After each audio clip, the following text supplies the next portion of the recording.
16 مارچ، اس دوران ایسی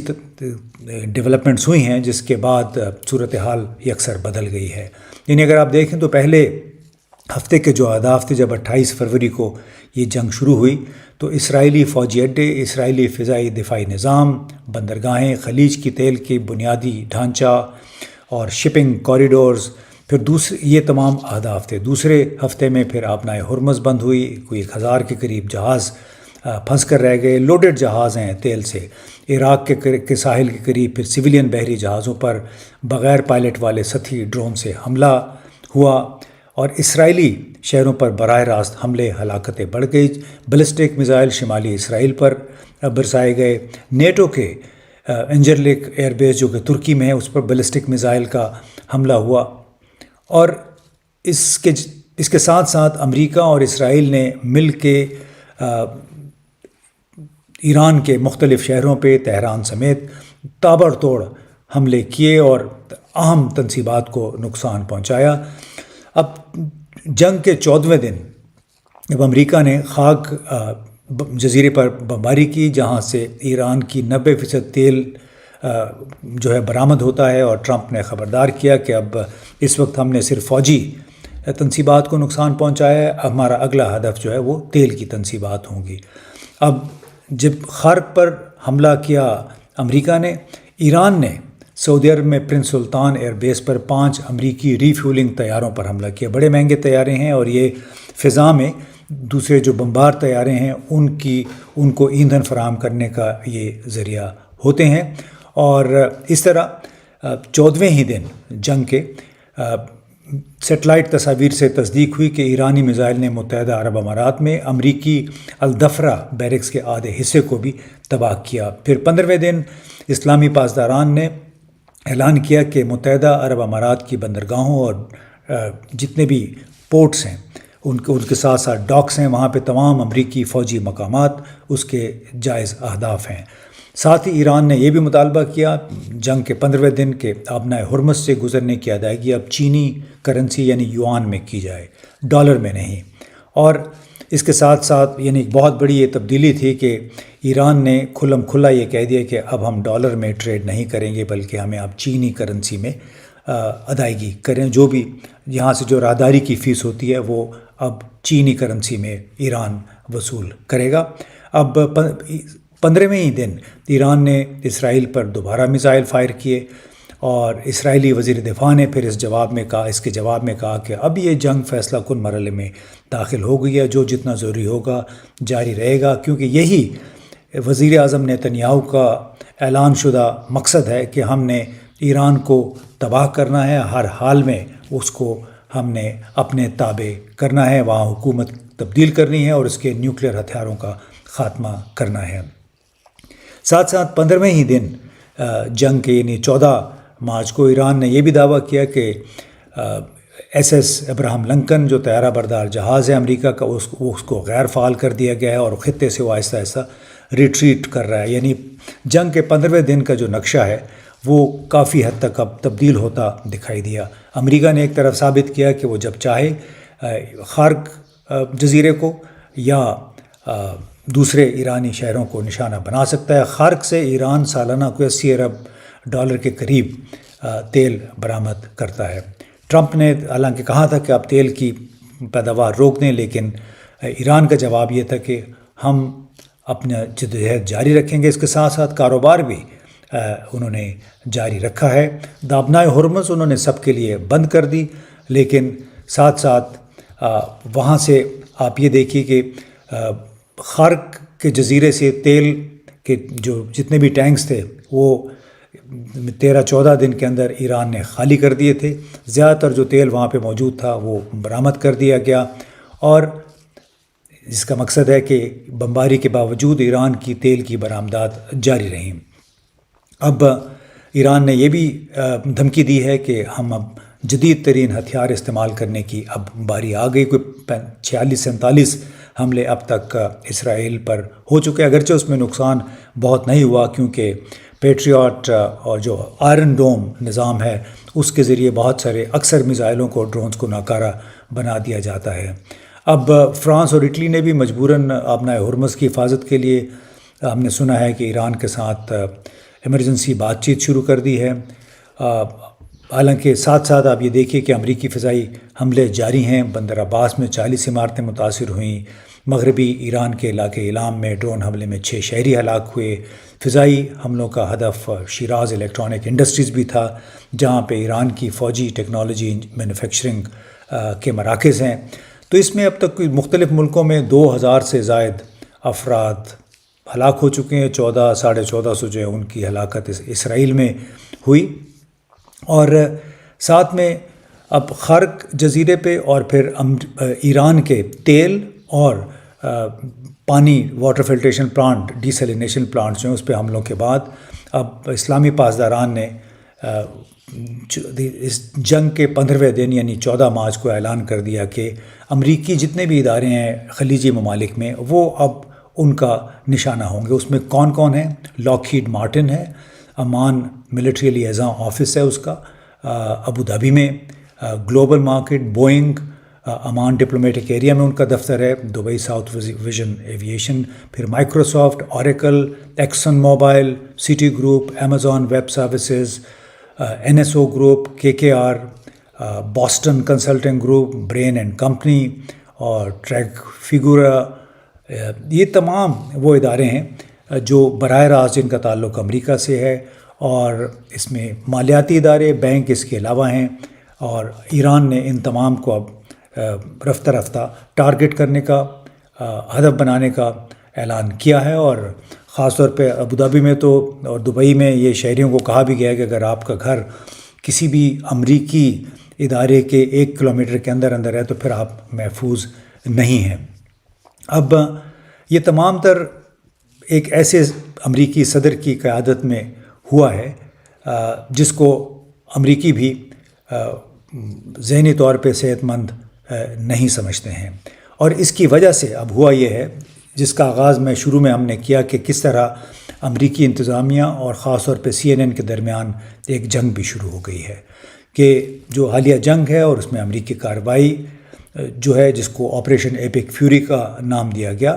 بڑے اختلافات کا سبب بن گئی۔ امریکی انتظامیہ کا موقف ہے کہ ایران کی صلاحیتوں کو ہم نے کافی کمزور کر دیا، لیکن CNN نے ایک جو تازہ ترین رپورٹ کی ہے اس نے ایک طرف تو آبنائے ہرمز کے حوالے سے جو سیٹ بیک ہوا ہے امریکی پالیسی کو اس کو اجاگر کیا، اور یہ کہا کہ امریکہ نے بحری جہاز رانی کو ڈرونز، میزائلوں، بارودی سرنگوں یا چھوٹی تیز رفتار کشتیوں کے ذریعے جس طرح متاثر کرنے کی دھمکی دی ہے یا متاثر کر رہا ہے، امریکہ نے اس کو انڈر ایسٹیمیٹ کیا۔ امریکی انتظامیہ نے اس کا اندازہ نہیں تھا، اس پہ ہم نے پہلے بھی بات کی تھی کہ ان کو اندازہ ہی نہیں تھا کہ اس خدائی تحفے کے ذریعے ایران کس طرح امریکہ کو، اسرائیل کو اور جو جہاز رانی کی صنعت ہے اس کو ناکو چنے چبوا سکتا ہے۔ یہی وجہ ہے کہ امریکی حکام خاص طور پہ پیٹ ہیگسیت وزیر دفاع بڑے سخت ناراض ہیں۔ اس کے ساتھ ساتھ دیکھیے کہ جو بڑے انٹلیکچوئلز ہیں، جان میئرسہائمر ہیں، انہوں نے ایک بڑے واضح انداز میں کہا ہے کہ ایک طرف تو انہوں نے کہا کہ اسرائیل نے تہران کے ساتھ امریکہ کے تصادم یا جنگ کی حوصلہ افزائی میں مرکزی کردار ادا کیا ہے، ساتھ میں ان کا یہ دعویٰ ہے کہ امریکہ کو ایران کے ساتھ فوجی تنازع میں بنیادی طور پر اسرائیل اور واشنگٹن میں اس کے لابی کے شدید اثر و رسوخ کی وجہ سے گھسیٹا گیا ہے۔ میئرسہائمر کا یہ بھی کہنا ہے کہ اگرچہ ایران کو ایٹمی ہتھیار حاصل کرنے سے روکنا ایک مشترکہ مقصد ہے، حکومت کی تبدیلی جیسی پالیسیاں اسرائیلی مفادات کے تابع ہیں اور در حقیقت امریکہ کے لیے نقصان دہ ہیں۔ ساتھ میں میئرسہائمر نے ایک اور بات کی کہ ہم ایرانی حکومت کو تبدیل نہیں کر سکتے۔ اگر ہم ایسا نہیں کر سکتے تو اس کا مطلب ہے کہ یہ ایران کے جوہری ہتھیار حاصل کرنے کے عزم کو مزید مضبوط کر سکتا ہے۔ اس کا مطلب ہے کہ ایران مزید قوم پرست، نیشنلسٹ، انتہا پسند ہو جائے گا۔ اسرائیل کے لیے یہ زیادہ بڑا خطرہ ثابت ہوگا، اور اس کا مطلب ہے کہ ایران کے ساتھ تنازع جاری رہے گا۔ دوسری طرف امریکی پروفیسر جیفری زیکس، ان کا یہ کہنا ہے کہ اسرائیل کا جنگی نظریہ یہ ہے کہ بس اپنے مخالفین کو مارو، شہریوں کو مارو، عورتوں بچوں کو فنا کر دو۔ وہ اب لبنان میں بھی یہی کر رہا ہے، اور ایران کے تہران پر جو کارپیٹ بامبنگ ہے،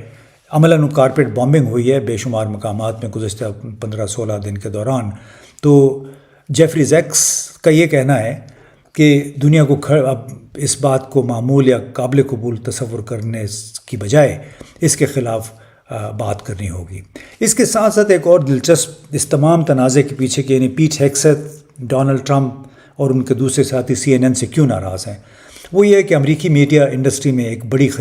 بڑی ڈیل ہو رہی ہے، زیر بحث ہے، جس کے تحت اسکائی ڈانس میڈیا اور ان کی کمپنی ایلیسن کو وارنر برادر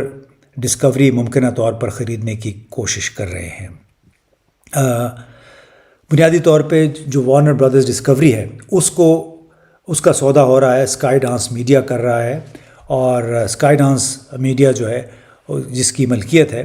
وہ ہیں لیری ایلیسن، اور ٹرمپ کے قریبی ساتھی ہیں، اوریکل کے بھی وہ بانی ہیں اور ڈونلڈ ٹرمپ کے بہت ہی قریب ہے۔ اسی لیے ناقدین کو خدشہ ہے کہ اگر یہ وارنر برادرز کو خرید لیا اسکائی ڈانس میڈیا نے، تو اس کا مطلب ہے کہ وہاں پہ جو ایک تنقیدی آواز ہے امریکہ کے اندر وہ بھی پھر خاموش ہو سکتی ہے۔ اب یوں یہ معاملہ جو ہے صرف ایک خبر یا ایک رپورٹ کا نہیں ہے، بلکہ 3 کہانیوں کا ملاپ ہے، یعنی ایران کے ساتھ جنگ کا بیانیہ،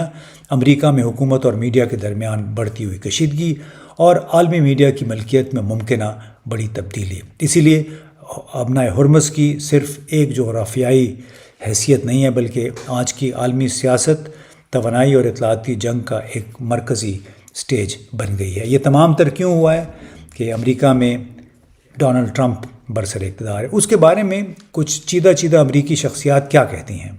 جیفری سیکس، یعنی دنیا بھر میں وہ مانے جاتے ہیں، ان کا یہ کہنا ہے کہ ڈونلڈ ٹرمپ نفسیاتی طور پر غیر مستحکم، باہمی اور ایک سائیکوپیتھ ہے،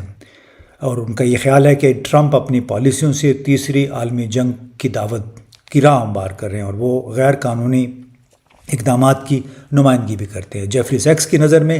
ٹرمپ اقتصادی جنگ، تجارتی خسارے کے لیے دوسروں کو مورد الزام ٹھہرانے اور بدترین صدر کی حیثیت سے کھڑے ہیں۔ ڈاکٹر جل سٹائن کا کہنا ہے کہ ٹرمپ ایک بیوقوف شخص ہے جو یہ نہیں جانتے کہ وہ کیا کر رہے ہیں، جمہوریت کے لیے خطرہ ہے، اور نیتنیاہو کی جنگوں کے لیے جھک جانے والے۔ ان کے اور ڈیموکریٹس کے درمیان کوئی برائی ان کو کوئی فرق نظر نہیں آتا ہے ڈاکٹر جل سٹائن کو، کہ کیونکہ ٹرمپ جنگ پسندی، نسل کشی اور خود کو امیر بنانے کی اسکیموں کی نمائندگی کرتے ہیں۔ جان میرشہائمر ٹرمپ کو یک طرفہ ون سائیڈڈ کے ایک آنکھ سے وہ دیکھتے ہیں، جو امریکہ کے اتحادیوں سے نفرت کرتے ہیں، بین الاقوامی قانون کو نظر انداز کرتے ہیں، اور اسرائیلی اثر و رسوخ کی وجہ سے ایران جیسی جنگوں میں پھنس گئے ہیں۔ ٹرمپ بین الاقوامی اداروں کو تباہ کرنے، اتحادوں میں تنہائی پسندی، لیکن جارحانہ یک طرفہ طور پر کارروائیوں کی نمائندگی بھی کرتے ہیں۔ اور تازہ ترین ڈونلڈ ٹرمپ کا بیان تھا کہ انہوں نے ایرانیوں کی ایک لحاظ ہوگا کہ ان کے جینیٹکس پرابلم ہیں، کم تر ہیں، گھٹیا ان کو قرار دیا۔ یعنی انسان تصور کرتے ہیں کہ دنیا کی واحد سپر پاور ہے، اس کا صدر اتنی گھٹیا گفتگو کس طرح کر سکتا ہے، لیکن یہ ایک حقیقت ہے، ان کے اپنے کہے ہوئے الفاظ ہیں، اور اسی سے خدشہ یہ ہو رہا ہے کہ کہیں یہ شخص پوری دنیا کو تیسری عالمی جنگ کی طرف نہ دھکیل دے، کیونکہ اس کے اپنے خیال میں یہ نرگسیت پسند ہے، خود کو پسند کرتا ہے، اپنی منمانی کرتا ہے، بھلے وہ ٹھیک ہو یا غلط۔ اب اس صورت میں ہم دعا ہی کر سکتے ہیں کہ ان کے ارد گرد کے لوگ اور کچھ مغربی جو یورپی ممالک ہیں وہ ڈونلڈ ٹرمپ کو یہ سمجھانے کی کوشش کریں کہ دنیا کو تیسری جنگ میں نہ دھکیلیں، کیونکہ جو آپ کے مقاصد تھے ایران میں وہ آپ 3-4 دن کے اندر جو حاصل کرنا چاہتے تھے وہ تو حاصل نہیں کیے، لیکن اس کی وجہ سے پورا خطہ جو ہے وہ ایک اقتصادی کساد بازاری کا شکار ہو رہا ہے، اور اس کے اثرات کئی مہینوں اور سالوں تک محسوس کیے جائیں گے، خاص طور پہ ترقی پذیر ممالک میں۔ لہٰذا اس جنگ کا جلد از جلد خاتمہ ضروری ہے۔ معلوم نہیں کہ اسرائیلی وزیر اعظم نیتنیاہو اس کے حق میں ہوں گے یا نہیں۔ بہت بہت شکریہ۔